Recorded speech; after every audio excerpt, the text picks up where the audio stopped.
Good. Hello, everyone. My name is Pascal Gloor, and as he said, I'm going to talk about the day we've been hacked.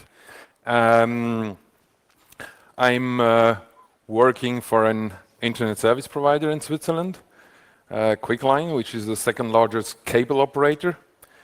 And I've been working in this field for the last 20 years. For the one who were at the presentation from the guy hacking the boats, I was not born before the internet, but I was born before IPv4, so that's not bad. I am used, my work is mainly to design access networks, backbones, systems also, but also provisioning systems, making proof of concept, and working with operation for the deployment of those. And also indeed improving existing platforms when recurring issues occur. The presentation will be about some tech stuff, some legal stuff, and some humans, because at the end we all do that just for humans, right? This is all for us. But this presentation will not be about that one. If you got your bullshit bingo with you, that was there. It will not be about that one. Sorry, I got a third one. It's also on the bullshit bingo. It will not be about that one. I'm really sorry to disappoint you. But if you need some consulting, I'll give you 10 seconds to read it. Okay, so let's get to the real agenda now. It's not holding up. I'm losing my microphone. Technical issues. Okay, so I'm going to tell you a story, which includes an investigation. It also have lawful intercept. For the people who know me, I'm a big fan, kinda, of lawful intercept. And then the lessons learned, because that's mandatory when you're in trouble. You need to improve yourself. So let's go to the story. So it always starts with tickets, right? So you get tickets. I got microphone issues, really. It's not holding up. I need an engineer. It's too narrow, I guess. Ja, maar links is een koning of more. Dat is goed knap. Okay. Let's see. So it's like usual day. You're working, and well, at first you don't realize, because these tickets, they come on the help desk, and like you get a customer, he can't send emails, and for some reason, and then you get a second one, and you get a third one, and then some pattern appears, and the help desk is escalating to second level, and they're like, yeah, what's going on? Let's try to check some logs, and at the end they don't know, so they escalate to third level. At some point it lands on your desk. So you go and you check what's going on, and you realize that Swisscom started rejecting all your emails. So you're like, oh yeah, we can do that again. So thanks to a close networking community in Switzerland, you can get the guy on the phone pretty quickly. So I found the guy, I called the guy, and so that's, yeah, sorry, went too fast. So I start talking with the guy at Swisscom and say, well, what's going on? And say, we got a lot of spam from you. And say, yeah, well, spam, that's normal. And he was like, no, it's really huge, and it's from a very specific IP range. And so that's kind of strange. Which IP range? Well, give me the IP range. And it's like, oh shit. That's exactly the whole IP range of FTTH, and only FTTH. So that you realize, we do have about 90% of our customer are DOCSIS cable customer, and about 10% are FTTH. And the whole is about 200,000 customers. So I was like, yeah, okay, FTTH, thank you. We'll check that. Okay, so you start thinking, and you're like, okay, that's not going to be a Trojan or some virus or some whatever the customer. It can't be. It can't be the customer, because otherwise it would happen on the other connections too. You get some randomness indeed, but still you wouldn't have like 10 times more on FTTH and almost nothing on the other side. So that didn't make sense. So it had to be the CPE. But how? So so to give you an idea how this works, because I guess not everyone is in networking here, this is your typical FTTH setup. So let's start with the customer LAN. You got the customer LAN, you got the typical optical CPE with eRouter function, IPv4 NAT, IPv6 routing, maybe some firewalls, maybe some access points. You got your fiber uplink. This is a fan. It does not make wind. Well, it does actually. The fans do have fan. That's a fiber access node.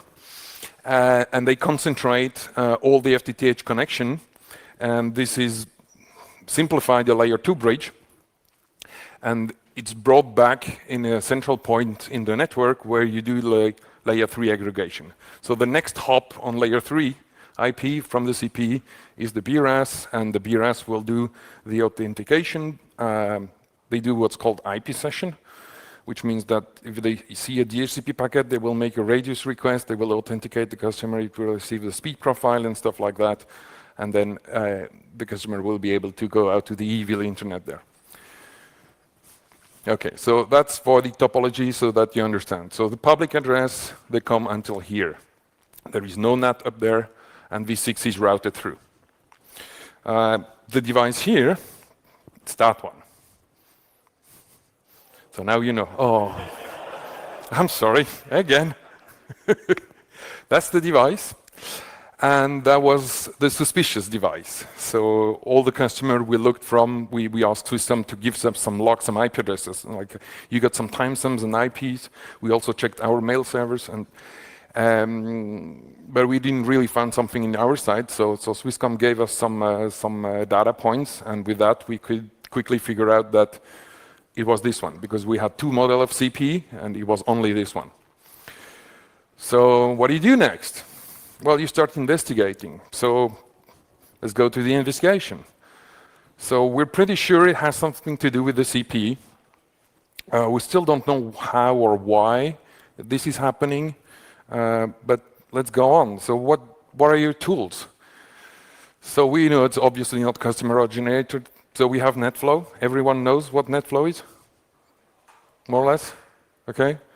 So quickly, you just from the router, you export flows, which will give you a source IP destination, source and destination IP, a port, volume, and stuff like that. No payload.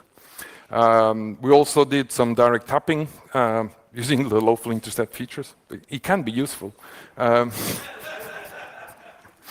So to sniff the traffic of certain of these customers, to try to find out what was wrong there. And also we have some sort of shell on the CP,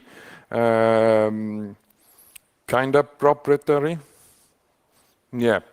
So we got some netstat-like command there, but still, this is the issue. This was our biggest issue. This is why we haven't found anything for hours, because the NetFlow, the direct tapping, the netstat, it was obvious. We had it in front of our eyes, but we didn't saw it because we made assumption and ignored it. And this is really the worst, because you have to use your brain not to do that. Yeah, it's actually not that easy. You really have to think. First thing you do, you have your TCP dump, or you've got your pcap file, so you're trying to find out something, so you start to exclude things. First thing you see, SSH scanning. Whoop, gone. We don't need that. We know it's scanned all the time. Yeah, well, it was there. So, indeed, it was SSH. So we finally found out by looking at the net stats, because the net stats, the connection were really permanent. They were not like a scanning where we'd see them coming and maybe a minute later going again. They were permanent, and that was pretty suspicious. So back, we know it's the CP, we know it's SSH. Did they get our password? That was pretty unlikely. I mean, it was some sort of long random string. Indeed, as every ISP, it's the same string everywhere. Oh, yeah. You forgot that one. So it was still pretty unlikely. It's not impossible, but still unlikely. It had to be something else. So we tried SSH the box and time a wrong password, see what's going on.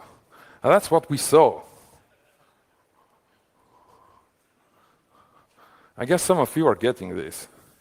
I'll come to it later. So we SSH'd, we entered some random, well, just pressed enter, actually. And yeah, you can't log in. You still got the prompt. Yeah, now just extend a bit your commands.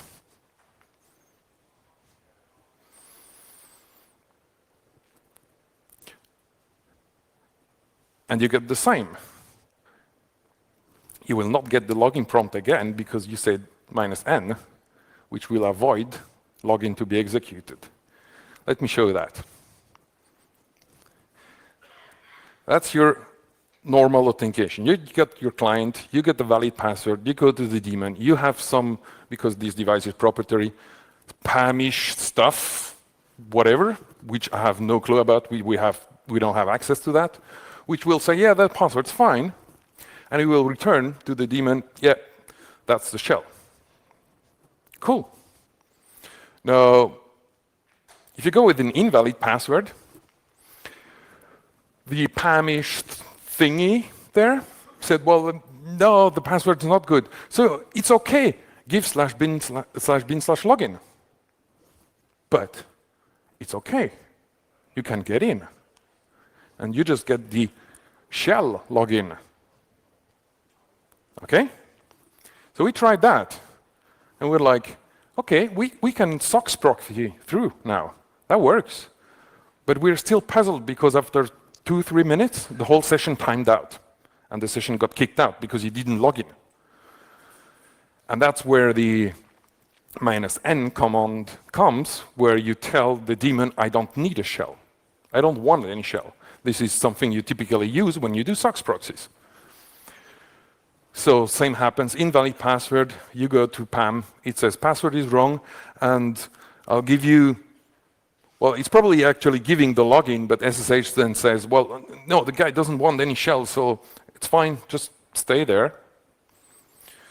So the device didn't really got hacked, but it got abused.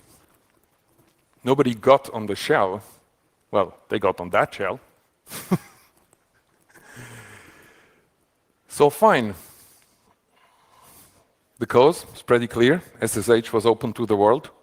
That was not a good idea. And it was not our plan. It was a misunderstanding of the documentation of Huawei. And they were talking about firewalling in the CP. And if you know IP tables, what they mean by firewalling is input.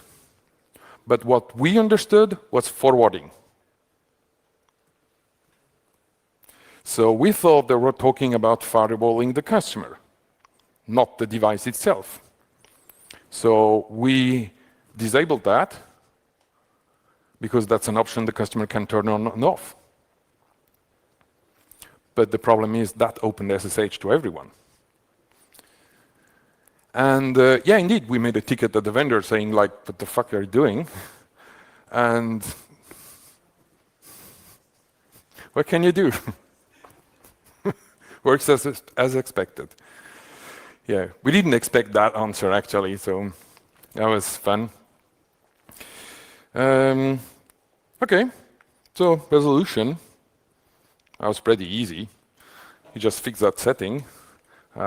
We implemented first as a workaround on the aggregation of the layer 3 and an access list to just filter out the incoming SSH and until we could fix the actual config of the CP and then deploy it and test it. So that took some well, the ACL that took some hours, but then the correction in the CPE settings that can take a week or two until you got all the testing and deployment done to all the customers. So cool, solved, right? Well, not quite.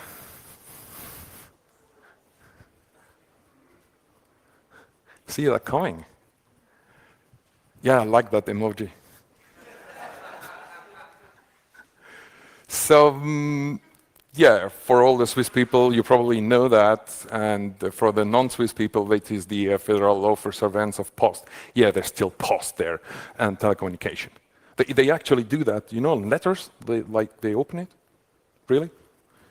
But anyway, so one of the things we have to do, among many others, is to keep 6 months of retention for the IP timestamp to customer association.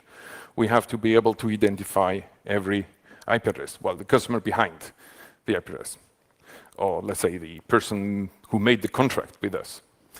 And that's the kind of interface we have. I had to kind of black the criminals there because that's real data from today, I think. I took it this morning. So this is the interface we use with the Swiss government. We get the requests. They're all centralized in the federal government. So if the police needs some information, they will send a request to an office called UPF, and they will then contact the ISP. And what we have is an account there, and they send us an email saying we have a request, and we go on the website, we see the request, and you will see like an IP address and the timestamp. We have then to fill up the form saying who was the customer. You send, and it's gone.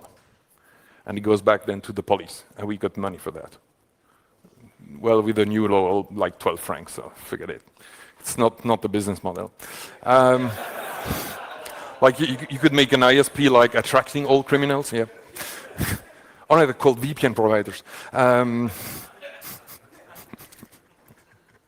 So you see, that's actual real data, and you see the amount we have. It's not that much. Maybe some week we might have 2, 3, 4 requests for an IP address, but usually it's still pretty low volume for a user base of about 200,000 customers. Okay. So what happened? What he didn't tell is that happened beginning of December 2016. So I forgot to put that somewhere. So yeah, that's exactly what happened. A few days later, we started to get one request after the other from the UPF. Saying, yeah, who's the customer, who's that customer, who's that customer? Like, shit. What do we do with that? Shall we, like, deny the request? I mean, can we? So we started to talk with them, with the UPF. And they said, well, you know, the law is the law. Yeah, we got that. Yeah, we understand the law is the law, but the data is faulty here. Yeah, but still, that we can't interpret law. We're executing. Yes, yeah, okay. So you're not helping us. No, we can't. You have to respond. We tried also to contact Melanie, which is a group within the intelligence of Switzerland, and they care about critical and strategic infrastructure. And they said, well, that's surveillance law. We don't care. Talk to IF. Yeah, thanks. You know, governments, always very helpful.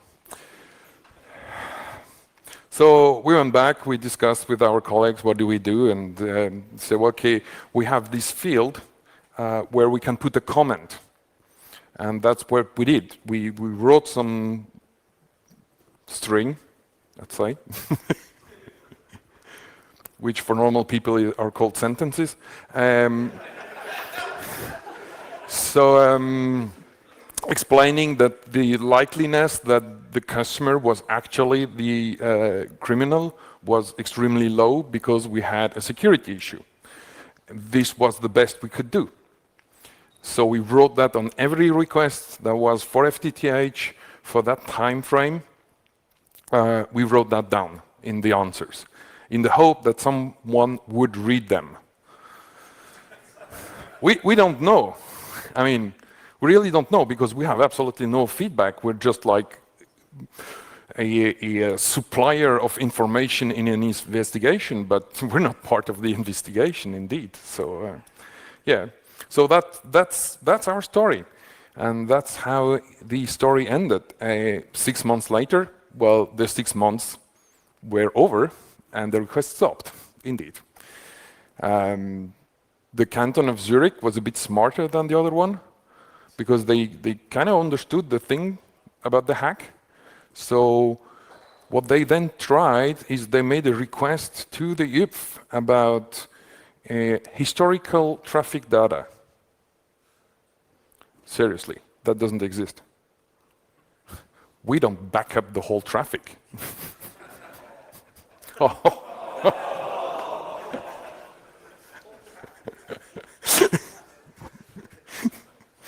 So we got that request, and you know, if they're just following the law, right? So they proxied that request to us, and we're like, guys, that doesn't exist. We don't have historical data on IP. You got it on voice. We're talking about NetFlow-like, so connection information. In voice, it would be like your CDR, where you got all the calls, you know who called who, but you don't have the payload. So they expected us to deliver them that. So they were smart in the sense that they were willing to find out who was actually connecting to the CP with SSH. So at least they got there. That was not bad, the only canton. But indeed, after cleaning that up, the request was denied because this is not something we have to keep, and we're not keeping it at all. I mean, why would we? So, okay. Now let's go to the lessons learned. Well, I think one of the most important is if you don't want bad weather, don't deploy in a hurry. I know in our field, at least in networking, we're always in a hurry. All the projects are always delayed, all the features are all missing, everything is half finished, but you still have to deploy because of the market, whatever.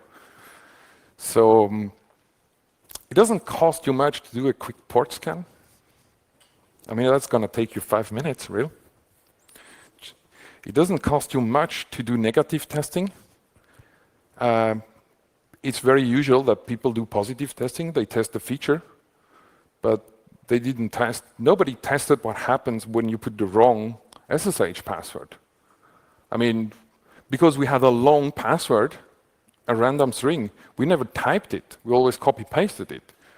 So you don't even test it by doing typos. So this is really a thing people have to do when deploying. I know you're all in security field and that's like mandatory, but the rest of the world doesn't work like that.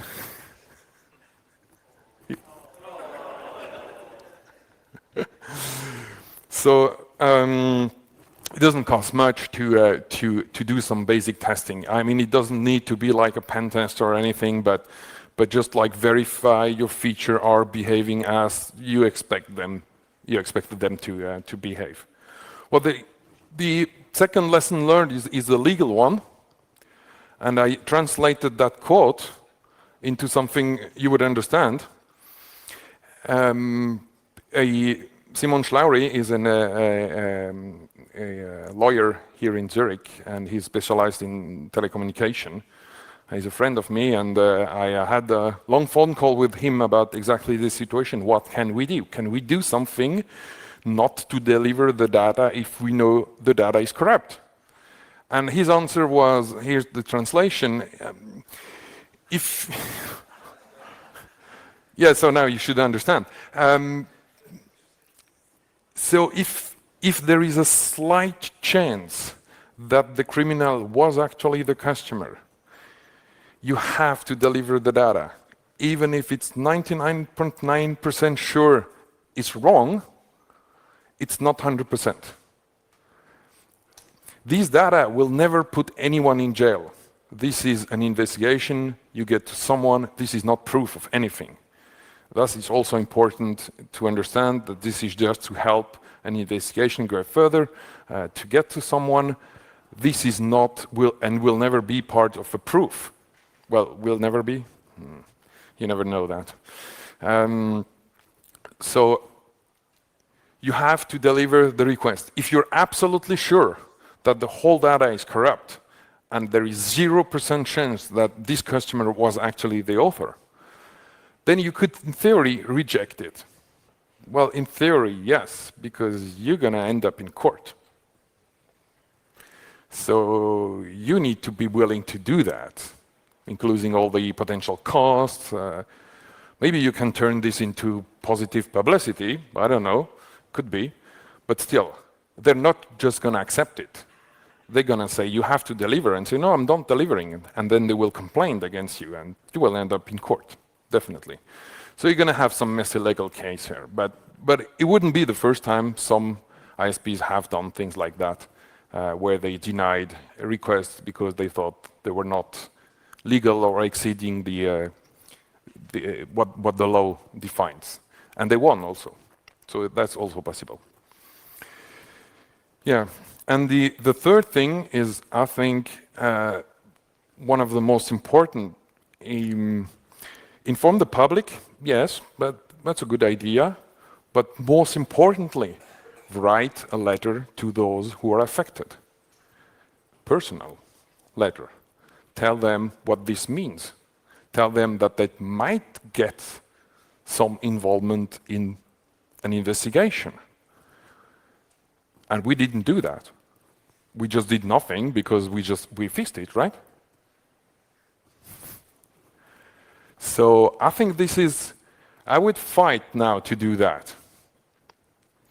I think this is really important that the person who are affected, if you got like your grandmother, and then suddenly some policemen come and take her computer because she was sending phishing attacks. I don't know, maybe she'd be happy to know that someone knows it wasn't her fault. Okay. So there we are. Presentation wasn't that long. I hope you have a lot of questions. Yeah.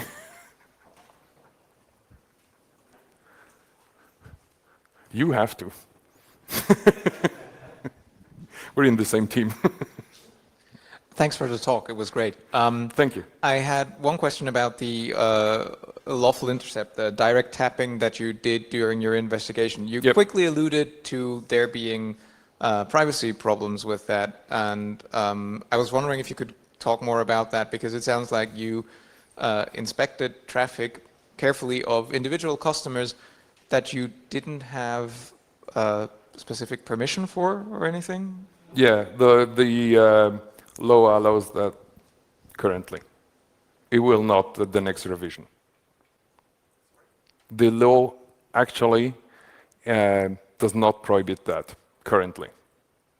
Also, I'd like to add that we didn't analyze payload. We were looking at the flows, trying to figure out what was the attack vector. And there might have been some customer traffic. If I remember, it was in the middle of the day. It might also have been that there was no customer traffic, and most of the traffic was actually criminal traffic. But we don't know for sure. But yeah, the tapping thing, it's always a hot topic. I completely agree, and I think like sane people can handle that. Where you tap the traffic, you look at what you're searching, and when you find it, you just delete everything. There is no reason to look inside. There is no reason to go further than needed. I think if you keep your sane mind, you can do things like that. Is that okay? But just to complete, the revision of the telecommunication law will actually prohibit the touching the payload anymore, completely. That will be black and white, pretty clear. Yeah, thanks for the talk, and it was really interesting and fun. So you mentioned NetFlow data. Yeah. So didn't NetFlow help you to find out where these SSH connections were coming from? No, because we excluded them. Oh, so you didn't have NetFlow data for SSH? Or no, we had we had NetFlow data, and we looked at the data, and then we were like, yeah, that's SSH, so we just removed that. We didn't. Oh, okay. But if you have NetFlow data, or you don't have NetFlow data from SSH. No, we did. But we had the NetFlow data. We looked at the NetFlow data, and we didn't find the pattern because we excluded SSH, because it was obvious that it was not SSH, because we know scanning all the time. So, and then we didn't find, so we went to the next step, trying to tap a specific customer. Because on the NetFlow, we had the whole thing, like all the customers. So we're like, maybe let's find a customer that's actually not generating traffic himself, and maybe we'll see the pattern. And that part helped, but not completely, because again, we saw SSH and we excluded it. That was the part of assumptions. You make assumptions, and that's killing you, because you're blind. So we found that on the NetStat at the end. But after you found out exactly what happened, didn't you have NetFlow data to go back and look at that? But I mean, after we were not interested by that. Okay. Because that's not your focus point. You got an abuse case and you want to stop it, and we don't have historical NetFlow data. Okay. That's the point. Okay. For that specific thing. Mm-hmm. So yeah. Okay. I got the point where we could have traced back the guys. Yeah. So but you don't have historical. They're always coming from other proxies. So. Yeah. Okay. Thanks.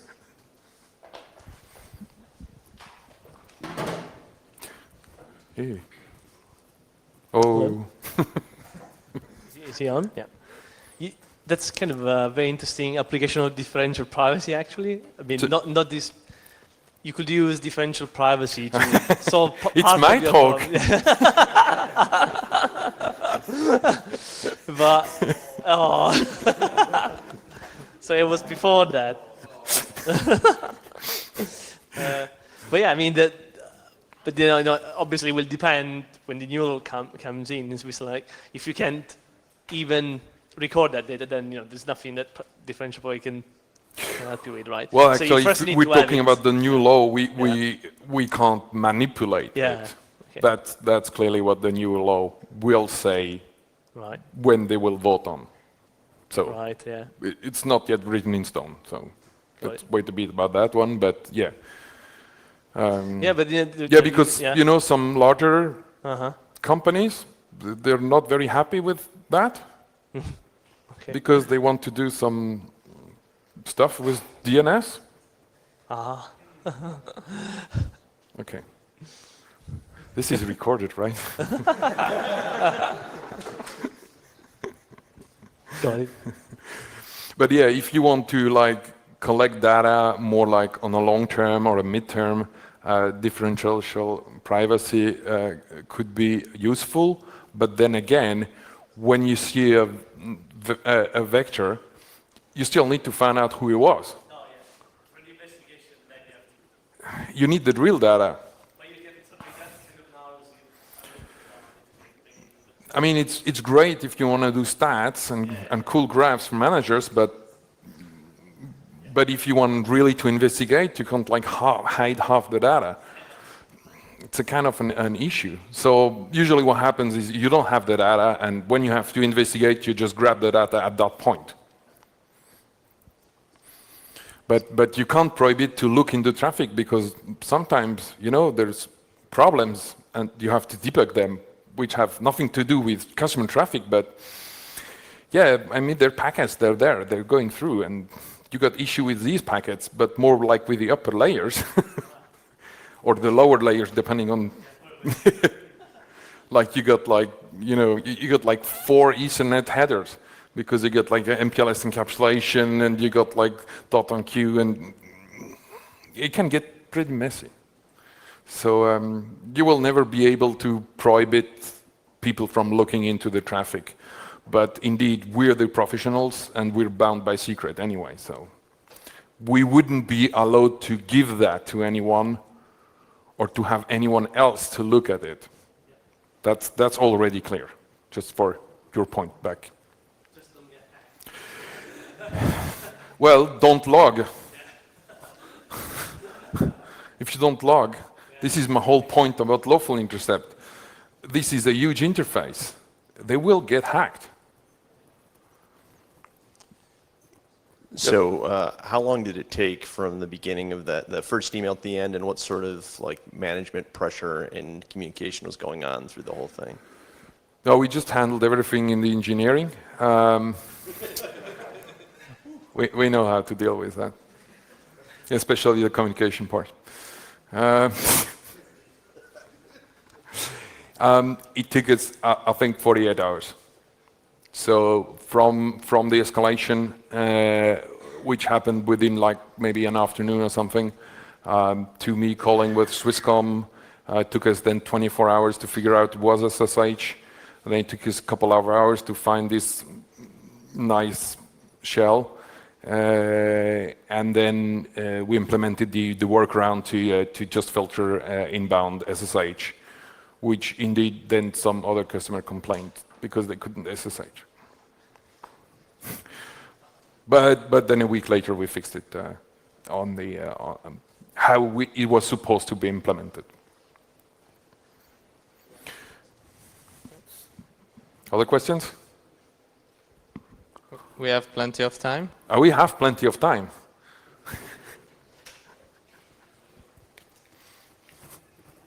Nope.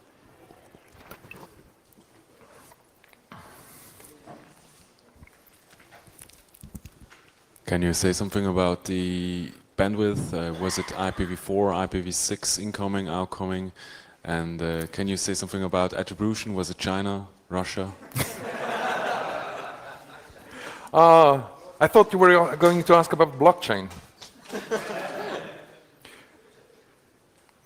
V6, V4, yeah, well, I'm not calling them like that anymore. It's IP and legacy IP. I'm kind of the advocate for V6 in the company. So I'm always bitching everyone who brings a new device and say, did you configure V6? No, we don't need. Yes, you need to. Did you put it in DNS? Oh, we have to do that? Yeah, you have to. Well, is your service listening on V6? That's the next problem. And what was the other question? No. Oh, yeah. No, bandwidth. No, we didn't really notice anything on bandwidth. It was probably more like phishing, scams, things like that. It wasn't really relevant in the whole traffic. So on this setup, we got about 15,000 customer. We got a 40 gig link. No, we got 4 times 40 gig links for that. If you got a gig more, you don't see it. We don't know how many sources there were. Maybe it was just one. We don't exactly know how many devices were affected, but we expect a lot for Swisscom like blacklisting us. A few hundreds, I guess. Our best guess is some guy found about it and put it in some forum. But we never found any trace about that.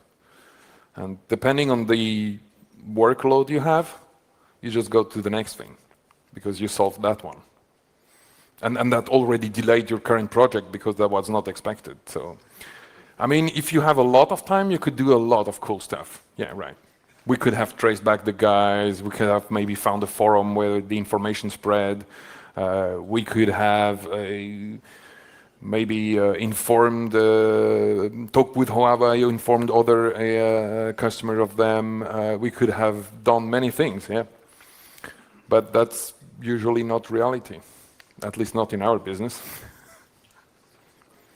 Attribution? I don't know. I think it was local.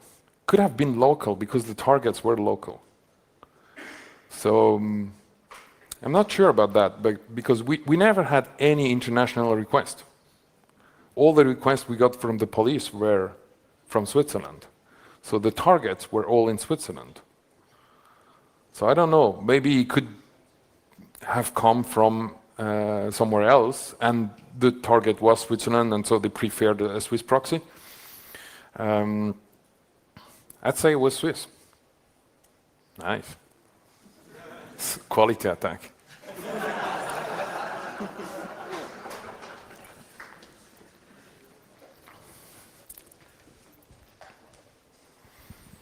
Yeah, great talk, thanks. Did you have any insights on the mails themselves? So was it No. kind of a malware or something like that? We have no idea. Because again, the police doesn't talk with us. Well, maybe it's we don't like to talk with them, I don't know. Because of all the requests are proxied of the federal government. So we just see like computer abuse. You know, like, okay, it could be anything. We usually get the kind of crime. There is a field for that. We shouldn't be seeing that, but we do. So when you see like sexual whatever, you like, oh, that kind of guy. That's why I would prefer not to see it.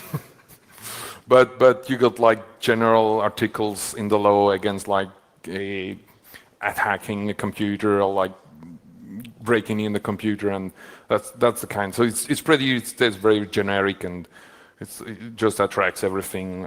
You can't really complain about spam, or like phishing or scams or actual real attacks. I have no idea what was going on there. It wasn't high volume, and it wasn't DDoS. So that's pretty clear that it wasn't DDoS. Over the SSH, you can't really amplify. There is no interest in that because what would be the point to send all the traffic down there and then back up to a single customer? If you can amplify, like if you can send a packet that is 100 bytes and you get a response from 1,000 bytes, you get 10 times more traffic. Then it becomes interesting. You can do that with DNS and things like that. So you can you reflect, if you send a gig to 1,000 customer and you can amplify 10 times, you spoof the source. And the source IP you use is the victim, and everything reflects back to the victim 10 times or 100 times bigger. So that's interesting, but in that case, it's TCP, so you can't really spoof. And well, you can spoof TCP, but you won't establish the connection. So if you want to do the SSH, you will have an overlay, a head. So you will actually have to send more traffic than what you will be able to attack. So there is no point except maybe in hiding. Which maybe, yeah.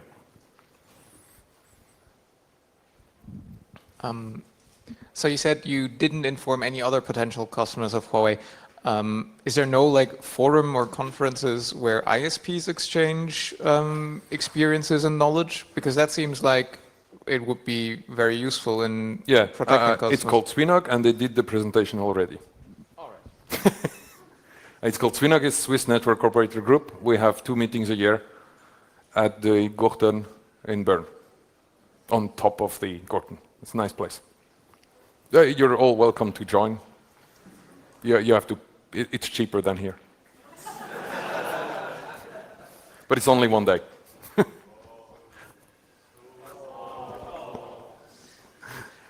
You said that firewall ruling works as designed. Yeah. But the port forwarding without logins, that also works as designed. No, well, no, not the firewall. The SSH works as designed. That's what Huawei said. Yeah. Why?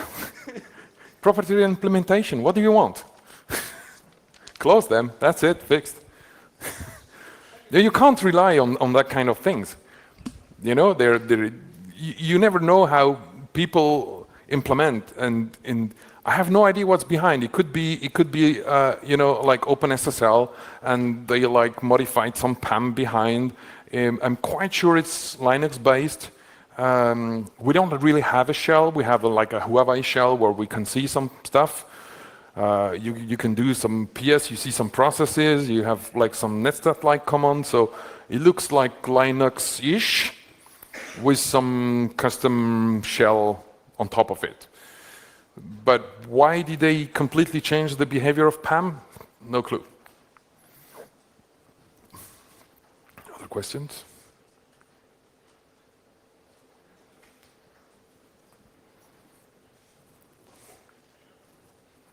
You want a break, right?